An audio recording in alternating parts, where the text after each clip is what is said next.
Hey, it's Dr. B with another Toolkit Tuesday where I share a tool from my latest book, the book, How to Navigate Clocksuckers and Lead a Happy, Abundant Life. Now, if you have not already picked up your copy and shared it with a colleague, friend, family member, stranger in a coffee shop, what are you waiting for? There are 53 tools in here on how you can handle this irreplaceable, unrenewable resource we call time. And I would love to hear your feedback. If you've read it already, please go to Amazon and do a review there, or Goodreads, or both. Thank you. Or send me a note, tag me on social media. I really want to get this in the hands of as many people who need it. And frankly, I think we all do. Anyway, so today the tool I actually want to speak to you about is about another book.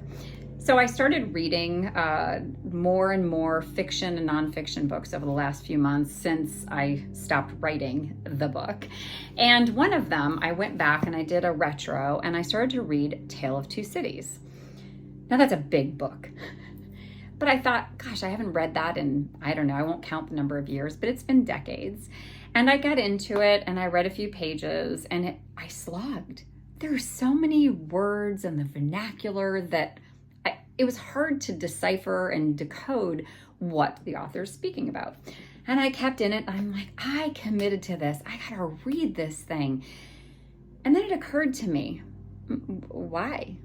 Why do I need to read this? Is this gonna make my life better? Is this gonna make me happier, healthier, wealthier? Maybe wiser. Some could say that there's an argument for wiser, but is it going to make me, I don't know, more attractive to clients, to friends, to future spouse? I don't know. The answer is no. There's no reason that I need to, that I should continue to read something that just isn't enjoyable. There are so many books out there that I could read that could pull me right in, and so many of them over the years have. But every now and then I get stuck in this idea about what I should be doing. So there's a tool that's wrapped within some other tools within the book where I talk about this idea of moldy meatloaf. And here's how the story goes.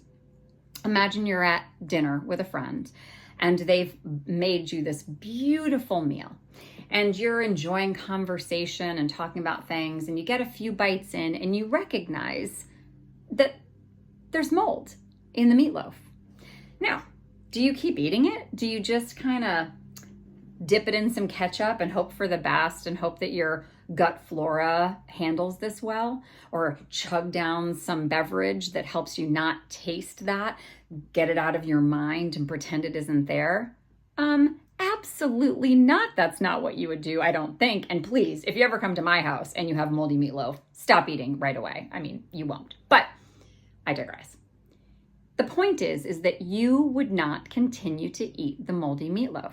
But so many times in our professional, personal lives, for those entrepreneurs that I engage with, they start an idea, they start a project, they start a process, and they just keep going, even though the proverbial meatloaf is moldy. It's not working. It doesn't taste good anymore. It isn't effective. It's not reaching the objectives that it should. And we keep going because we started it, or we told people we were going to keep going. Enough. Give yourself permission to recognize when the meatloaf is moldy, when the project isn't going to produce the thing that you thought it might, when the team as it's constructed isn't working the way that you wanted it to. You can stop. You can hit the pause button. You can evaluate. You can change course, because you can't get back the time that you waste, that you spend, that you get through. You can't get it back. It's done. It's gone. That resource is poof. So don't get sucked into the idea that just because you started something, just because you opened a door, that you need to keep going through it if it isn't doing what it needs to do. You can reevaluate, you can pivot, you can change, and you can quit. And that's because you just have this one life.